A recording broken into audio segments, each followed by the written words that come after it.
करके रे तू परेड सुरू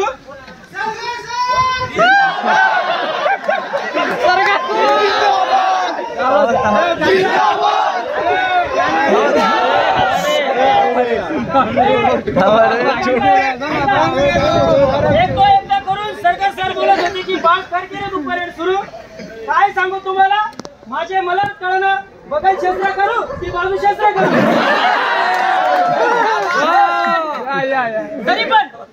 तरी पण परेड दिसायला खूप वाटत होती छान, खूप दिसायला वाटत होती छान। का रे निसर्ग राजा, आता सगळ्यांसाठी होतं, कारण सगळेजण त्याच्या आतुरतेने वाट पाहत होते, पण ते होतच नव्हतं कारण ते आपल्या वेळेत नव्हतं ना, ते सरकारी वेळेत होतं म्हणून। का रे निसर्ग राजा रागावला आमच्यावरी, का रे निसर्ग राजा रागावला आमच्यावरी। परेड चालू असताना थोडं का होत नाही एकी रे खाली, परेड चालू असताना थोडं का होत नाही एकी रे खाली। जणू काय आनंद वाटत आहे तुला, जणू काय आनंद वाटत आहे बघून तुला आमच्या चेहऱ्यावरील दुःखाची लाली। तरी पण परेड दिसायला वाटत होती खूप छान। हात थकले पाय थकले बोटाला आले फोड, काय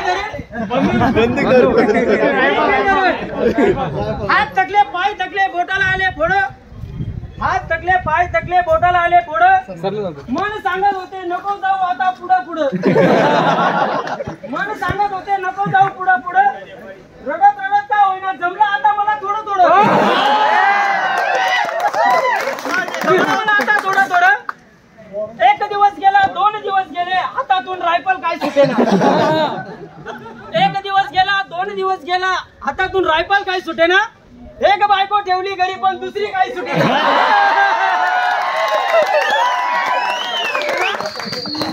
तरी पण परेड दिसायला वाटत होती खूप छान। ज्याची होती आतुरता उगवली ती पहाट झाली ती सकाळ, ज्याची होती आतुरता उगवली ती पहाट झाली ती सकाळ।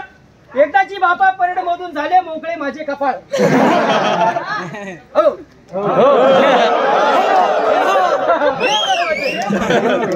आता हे आले होते पाहुणे आले होते आई बाप, शिक्षक वस्तात अतिथी झाले होते गोळा, आले होते पाहुणे आले होते आई बाप, शिक्षक वस्तात अतिथी झाले होते गोळा। हे सर्व पाहून माझे मलाच वाटे की स्वप्न आहे की जणू माझ्या लग्नाचा सोहळा। अजूनही मन सांगते की परेड दिसायला वाटे खूप छान, परेड वाटत दिसायला खूप छान। मित्रांनो, ही कविता कोणी लिहिणार नाही आणि कोणाकडून होणार नाही, मी तयार केली आहे, स्वतः तयार केली।